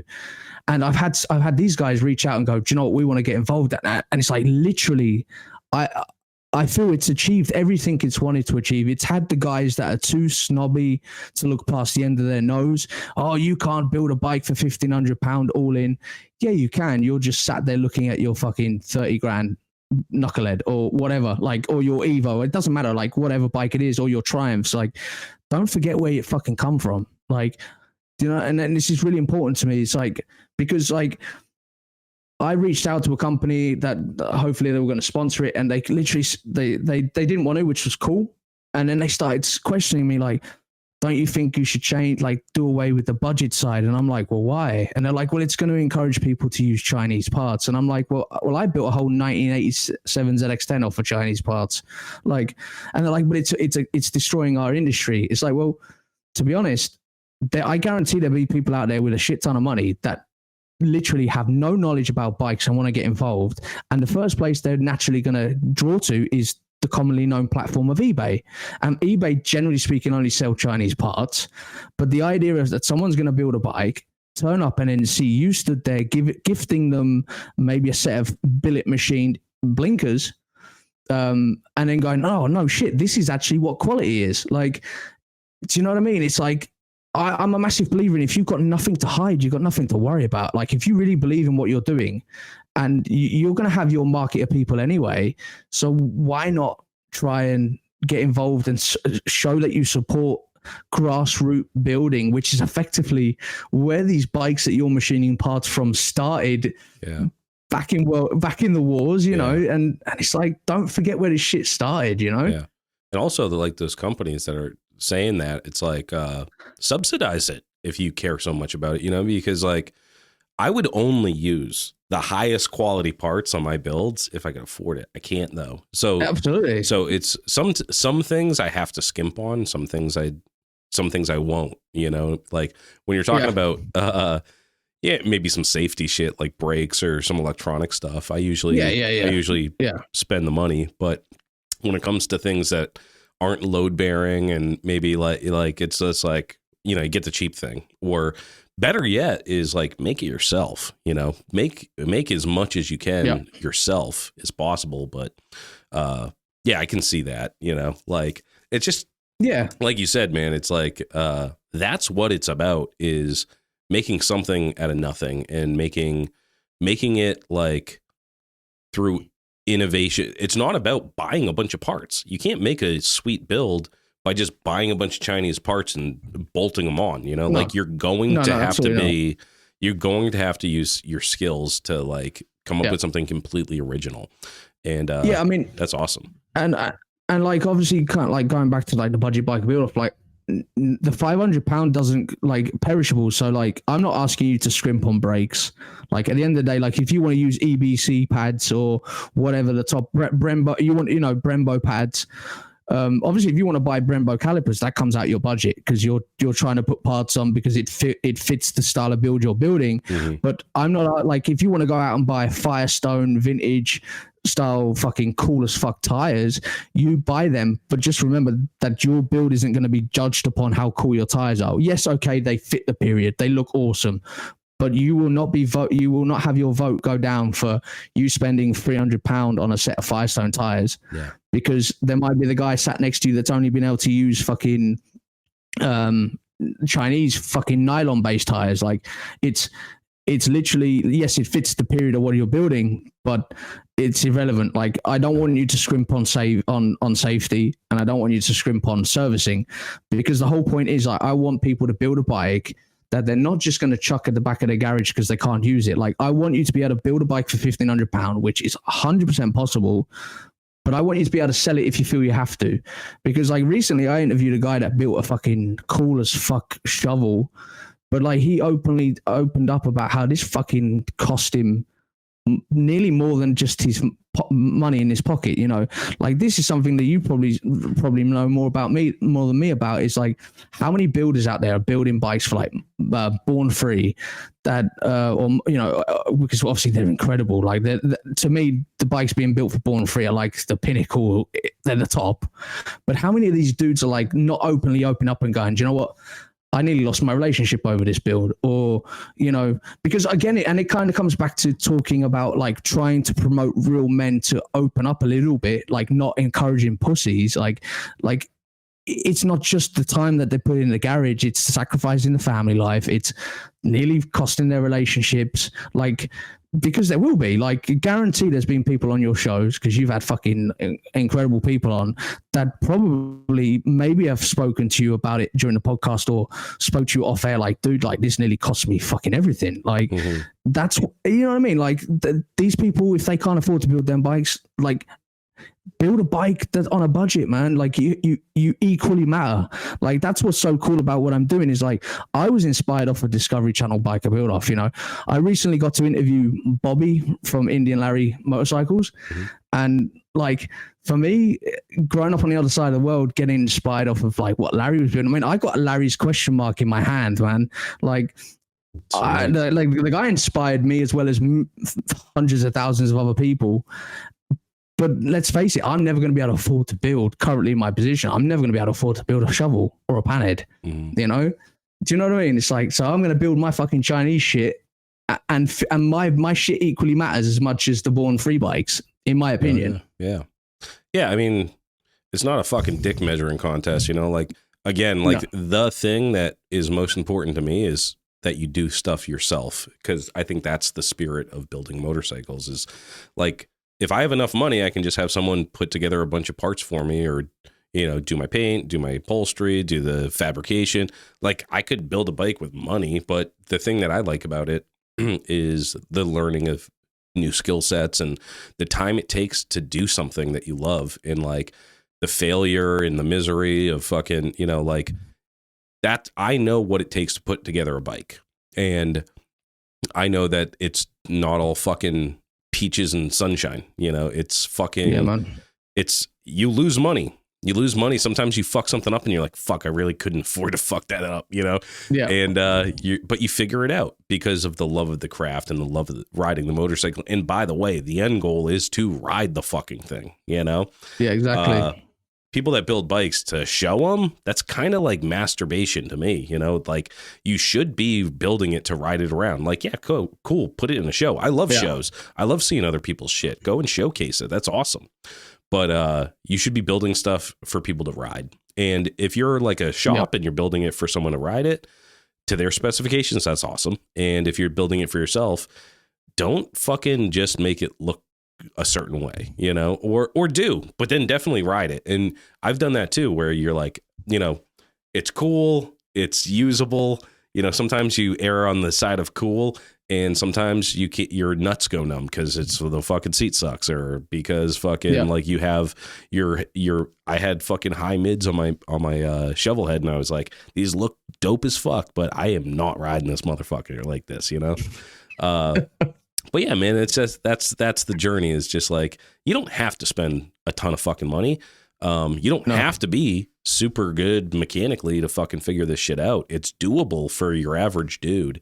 It's just about how much time you got, you know. You got to be patient, and it might take you 3 years to build the fucking thing. That's fine. You don't need a new bike build every season.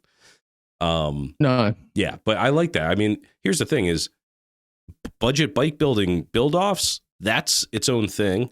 You know, we already have your Born Frees, and you have your all these other bike building things for like knuckleheads and panheads with like some of the greatest minds out there in the community. Yeah, like, exactly. This is just something different. Yeah. No, exactly. And that's what I mean. It's like, you know, kind of going back to the actual show, the Custom Culture Blast Off is like for the guys that do have the, you know, period correct, or like, you know, they've invested a lot of time in there and they're representing their shop in that build.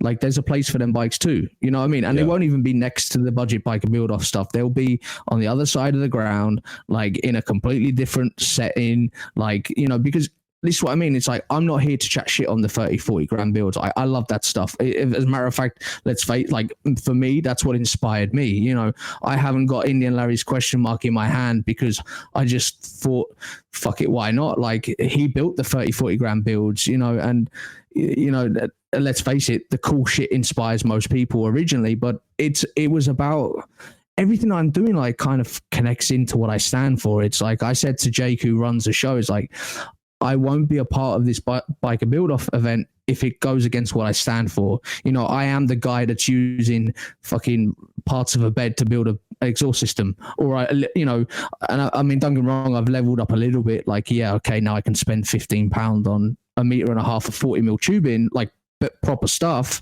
But not much more than that. You know, it's, you know, like my 125, I've done away with the rear shocks, and I've had solid bars made to do it, so it's still a hardtail. You know, it's very much kind of more like the style the Japanese are building the old, you know, when they do away with the, you know, that real narrow squatted back end. Yeah. Mid, you know, I love that fucking style, man. It's like, you know, I really do think it's a cool style.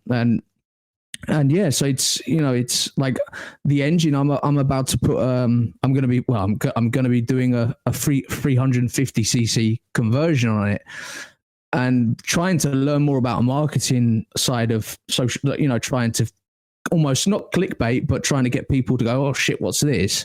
Is like, if you go on YouTube and put in Honda CG performance engine build, the reality is most of it that comes up, 99% of it, it's Asia.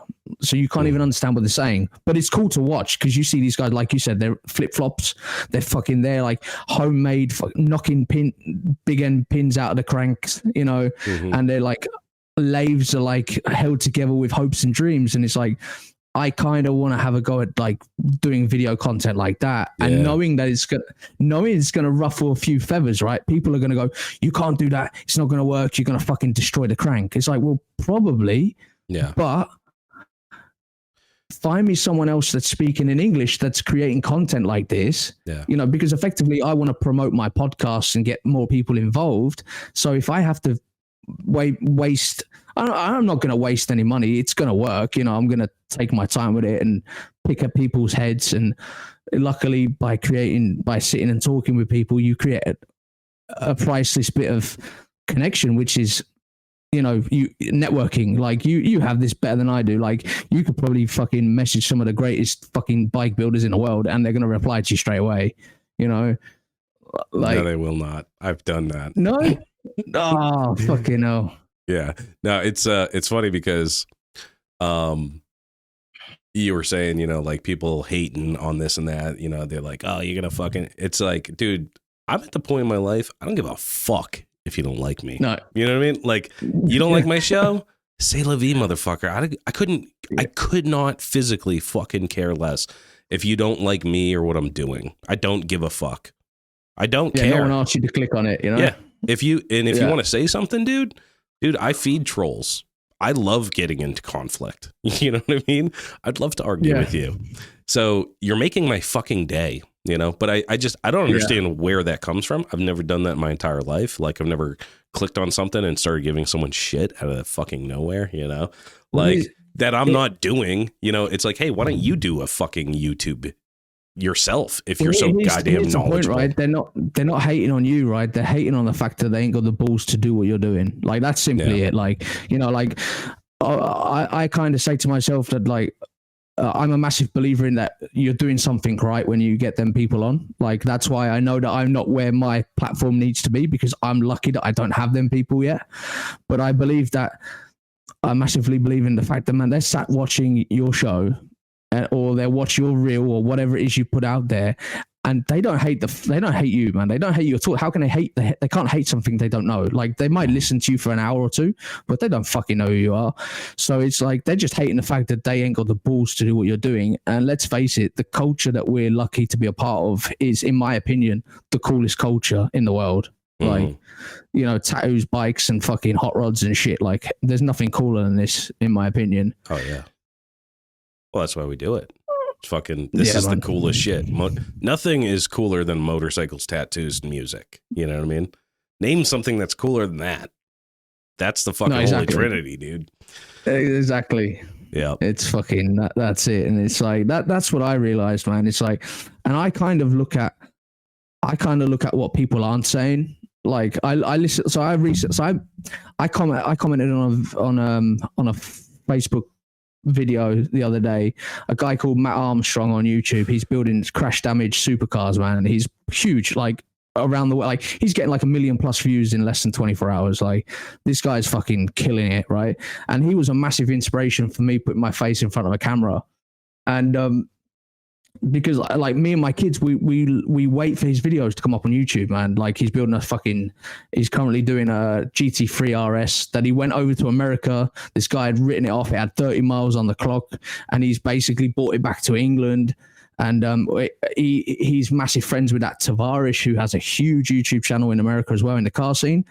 And but the point being is like he got into building cars because his girlfriend had written off her car, and he already did YouTube because he had to entertain sponsorship for his BMX career. And you go back and watch one of his early day BMX videos, and now he's making obviously stupid money. He's the same dude. And I think if you can do that, if you can like not lose who you are, which like now I have enough capability to pre-record a podcast, but I feel that if I change it, I feel like I'm selling out on what I stand for, you know? And I think that people that don't change who they are, regardless of money, because money changes everybody one way or another. If you're lucky enough, it can change you for the positive, and you can help other people and you can inspire other people. Like if I won the lottery, I wouldn't drop what I'm trying to do with 666 Customs, you know, because it's like I feel like I found something that I'm okay at, and I found my space. It's about I'm honest. I'm not a bike builder. I'm not the fucking award-winning tattoo artist. But I feel that I'm just who I am. Like what you see is what you get, and you know, if I can inspire other people to do better, like I want other people to do better than me. Like if I can inspire somebody to pick up a camera and do a better podcast, incredible. Like incredible. Honest to God. Do you know what I mean? Like, I know like your podcast is like fucking like the Lowlife podcast is like, I look at it and I'm like, this is cool as fuck. Like if I can head in the same direction, awesome. You know, like Americans always sound better on a podcast anyway. You know, I don't know, man. We actually have quite a few UK listeners to our podcast. I think that's awesome. Yeah, they used to be our number 2 after the US, but now you guys are down to number 3 after Canada now, then? and Australia. Canada. Oh, wicked. Yeah, wicked. Canada's number 2. Which is basically, I mean, they still pay your queen fucking money, right? So yeah, well, she's brown bread now, isn't she? We got old Charlie. We got old Charlie boy in charge now. Okay, like, yeah, I forgot about that. No, I'm not, mate. I'm not patriotic Brit anyway. Oh, I didn't want to open up old wounds. No, mate. No. I'm fucking like, I'm trying to get myself back to Spain, man. Brexit's fucked all this shit up good and proper. Oh, I bet. You know? Yeah. It's yeah. I'm not, but yeah, you know, it's. Hey, give me 2 seconds. I got to take a piss real quick. No worries, man.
Awesome, man. So I've got about another half an hour, dude, and then I've got to fucking shoot off to work. Yeah, I was gonna. We can start shutting it down now. Is there anything else that you wanted to cover that you didn't get to? No, so I think I first of all, I apologize if I waffled on too much. I fucking get going. I don't shut the fuck up. Get on the same way. It's all right. But how do you feel it's gone? All right, because it's the first time I've ever been invited on someone else's show, man. I try not to take over. No, I think it's great. I mean, I think it's great to do this. I mean, I'm glad that you reached out, do a little cross-pollination type of shit, you know, like, and we're, you know, like if you wanted to do a show with us, like on your platform definitely. And do a live stream or something, definitely. I'm down for that for sure too. So yeah, I got, it'll probably be in about, I can reach out to you in a couple of, because I'm working, obviously I'm at work tonight, and then next weekend I'm actually away doing a live podcast with KKBO, the Custom Culture Show. Oh, cool. So it'll probably be about 3 weeks time. I can reach out and we can get you on a live, and which would be cool as fuck, man. Yeah, just hit me up. I'm down to do a live. That'd be sweet. I mean, I usually do them 6, 7 at night. So it's like if it's 6, it'll be like 1 o'clock for you. Yeah. If it's, you know, that type of time on an afternoon. Yeah. That works. Yeah. I mean, I recently just did a 3-hour one, which was like fucking. Oh, shit. That was cool. That was a guy called he's actually doing like 3D printing. So he's like mocking up parts. He's just done a really cool like mesh style filter for the Super E carb, you know, like the SNS carbs, which is literally just like this really cool plate with just a piece of mesh. It's all stainless and yeah, so he like makes parts out of 3D plastic, you know, 3D printing in plastic, and then he sends them parts off to a proper machinist, and obviously they literally just take all the measurements off this part that he knows actually fits. You know, he's just done a ratchet style gearbox plate for your like your 4-speeds and your ratchet top gearboxes, you know, and it's kind of like this fucking, you kind of like, it's like a ratchet. It's like adjuster plate, if that makes any. I don't know. Obviously, I've never touched a Harley, but yeah, it like clicks. So obviously, I'm getting, because that's where you get. Some people obviously run their chain. Well, because obviously you got your drive chain from the crank to the gearbox, don't you? So it obviously you can adjust it and it won't roll forward. Do you know what I mean? Oh no shit. Yeah, man. Yeah, and he's obviously awesome. He's Lyle Shorty on Instagram. Yeah, and you know he's fucking doing some really cool shit in plastic first, and then so he knows it works. Yeah. So he'll bolt it onto the frame, he'll bolt the gearbox on, and he'll know all the measurements are right, and it actually works because he's made it from plastic and not spent, a shit ton of money machining. That 3D printing and shit, like the dudes that can pick up on that stuff, they can do anything now. You know, I love it when they're like, you know. Because they could do anything. They could make fucking space shuttle parts, but they're like, no, I want to make like, you know, shit that works on old motorcycles, parts. You know? That's so cool. Well, imagine how cool it's going to be when it becomes affordable to use the metal 3D printers. Mm-hmm. Imagine the stuff that people are going to start doing then. Oh, yeah. You know, and obviously there's a balance to it, but I think like, so you're never, like at the end of the day, kind of going back to affordability on stuff where you're using Chinese parts, if you can buy a fucking... a gearbox, even a primaries, because if you can 3D print in metal, you can fucking machine fucking engine casings, right? If you can buy 3D printed ones that work and they're X amount of money, for the rich guys, they're going to continue to buy the original. So I really am a massive believer in everything has a place for everybody. You know, do you know what I mean? It's like if you can afford the period correct 50-year-old genuine Harley casings, you're going to buy them. Yeah. But if you're on a budget like people like us, like if you need a set of cases and you've got a crank and fucking pistons and barrels and all you're missing is a set of casings, but they're like fucking $2,000 or whatever they cost. Like if someone's offering you a brand new set and you ain't got to worry about them having airline fractures in them, they haven't already been plug welded back together where someone's already fucking shattered these 30, 40-year-old casings. Mm-hmm. I don't know, but I think you're going to buy them, you know? Yeah. Hey, like I would. Don't not do stuff because it's too expensive. You know what I mean? Like fucking figure it out, you know? Like, yeah, you want cool shit and you're poor? Better learn how to fucking make cool shit. You know, that's the whole fucking thing is Yeah, man. like, I'm not the kind of guy that's going to be able to buy a fucking cool motorcycle. That's how the whole thing started. I had $500. I got a piece of shit motorcycle. And I wanted to make it cool because the $500 stock one that someone rattle canned, you know, everything on, including the handlebars, that wasn't cool. So it's like, you want cool shit? Fucking learn how to make it.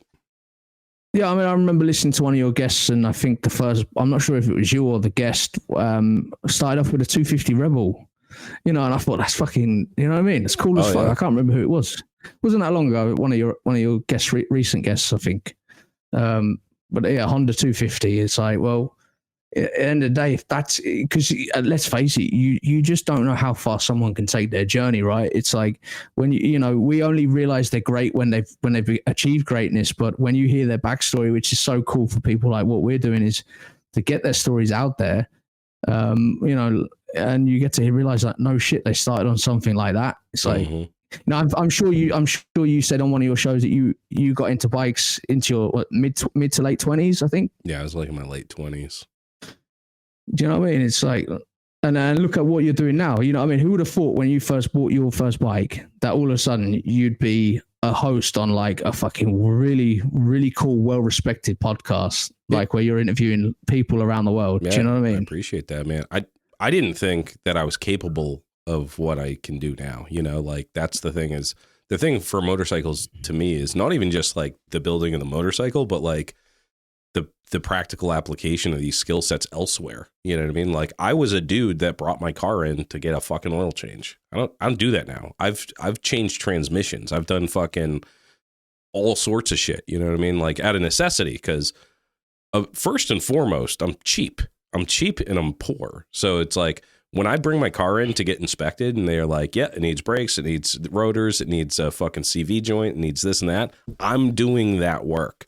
I'm not bringing it to a mechanic to get fucked. I don't have the money to get fucked like that. You know? No, so exactly, man. That's the thing is like, that's what's so cool about it to me and why I want to get more people involved in it is like, because I know I have like, I had so little capability, you know what I mean? But it's like, if I can do it, I know you motherfuckers can do it. And there's people that are smarter and harder working than I am. And that's why I want to bring everybody in. That's the mission really of the show is like, I want to meet everybody that has the same attitude. Like, you know, big brass balls, dude, I can do that. Fuck it. You know, I can do that for less. And you can. It's a steep learning curve, but everybody can do this shit, you know? Yeah, man, exactly. And that's like for me, like the idea of me building a bike, I mean, once I finish my 125cc, I'm probably less than 2,000 all in. Like I'm going to put that next, the idea of taking that to a show and putting it next to a top end build. And then I kind of almost hope that the guy says, oh, that can't be it. I'm like, who the fuck are you? Like, seriously, like, who are you? Like, I don't give a fuck, like, if you're a fucking multi-award winning, because face it, it's two wheels, it's an engine, and it's creativity. Like, that's all it really is. It doesn't matter, you know, and like, that's I'm kind of like, almost like a point to prove on it, you know. Not that I'm deliberately going out trying to be confrontational with people, but like for someone to tell me that what I've created doesn't matter, like it's like fuck you, you know. Like it does matter. It like, because let's face it, like you know, there are people that building a bike has saved their life. You know, they've overcome addiction or they've, you know, just giving somebody a purpose. I mean, you know, I mean, I guarantee you've had messages from people like, thank you very much for this show. It's helped me keep me out of my fucking darkness. You know, I've had it, so you've definitely had it, you know?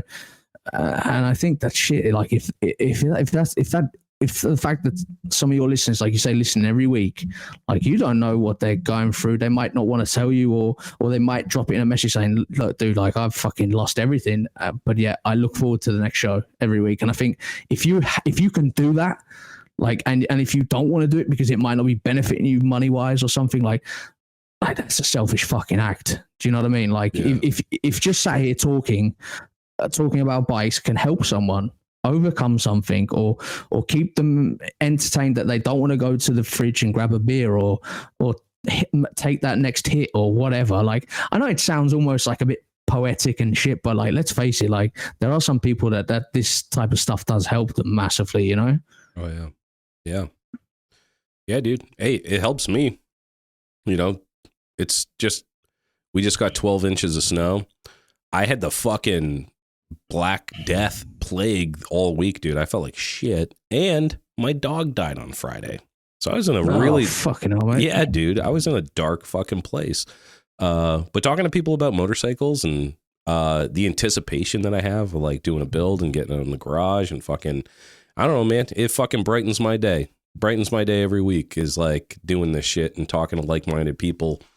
Cause we think about the world in the same way, you know, and we value the same things. Like you were saying, it's like, dude, someone doesn't like your bike, like fuck that person.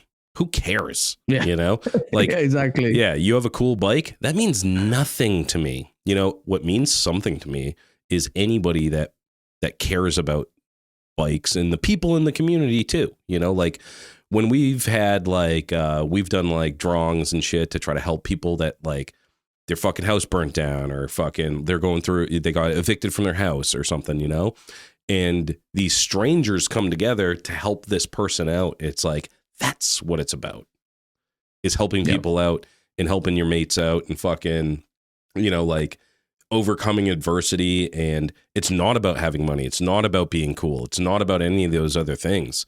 It's like, that's all secondary, you know? And to see someone that you know build a sick ass bike and get a trophy. Like, dude, the trophies at motorcycle shows fucking suck. Nobody's even wants those. I don't even want to win one. Even if I had an award-winning bike, dude, some dude spent hours making this cool custom trophy in his garage, which is awesome. But you don't want to strap that to the back. I mean, they're monstrosities. It's not like you're gaining any. There's no money to be made here, you know? Like, people are just doing it for the love of it. It's not for like... It's not to win the $10,000 check at fucking Boring Free. You know what I mean? Like, that's not even a lot of money for the amount of money that costs to build those bikes that win it, you know? You just got to be in it for the right reasons, you know? And that's what it's about, is just getting everybody that's similarly minded together so then we can all hang out and fucking talk shop and talk bullshit, you know? But... Yeah, exactly. And the thing is just like this, like the culture, whether we like it or not, is slowly fading out just because politically, not that we're getting into politics, but politically they don't want bikes on the road anyway. So it's like, I say to people, like, we haven't even got time to really fucking argue about genuine parts and like engine size this or whatever. Like we need to focus on keeping the culture alive whilst we still have the chance, because whether we like it or not, like I'm never going to buy a fucking Harley Davidson Livewire. Like, it's not happening. Like, I'm not fucking selling my soul. Like, you know, I'm just not doing it. I'm really not. It's like, I don't give a shit how fucking smelly and dirty this engine sounds or how uncost effective it is. If I can still afford to run it, I'm going to fucking run it, you know? Yep. Yeah. And what you touched on there is like the dudes that started this shit, they're dead or dying. And we just barely picked it up, dude. Like, the fucking ball was dropping after the early aughts and like the corporations came in and raped the culture. And then guys like us, like our age group, we swooped in and we're like, all right, we're going to keep this shit alive. This is important, you know? But, dude, I'm going to be aged out too. Fucking 10, 20 years from now, I'm going to have way too many health problems to keep this shit going. So we need young kids to get into this shit, pick up the torch and hold on to what's valuable, you know, like what's valuable about this community. Exactly. And it's not about being Insta famous or being cool or any of that bullshit. That is not cool. You know, like we were talking about this last week with Dan, like the dudes that like set up their cameras and fucking take pictures of their cuffed fucking Levi's and shit and like smoking cigarettes. It's like, you should be, if you're smoking cigarettes on the regs, you should be quitting. You know, like, you don't do it for a fucking photo op, dude. But get in it for the right reasons and keep it alive, because you'll never meet better people than people that are into the tattooing and motorcycles, and like they're real people. Their shirts, they'll give you the shirt off their back. They'll have your back in a fight, you know, like they'll let you sleep on their couch if your fucking old lady kicks you out, you know, like those types of people. That culture, that's what's dying.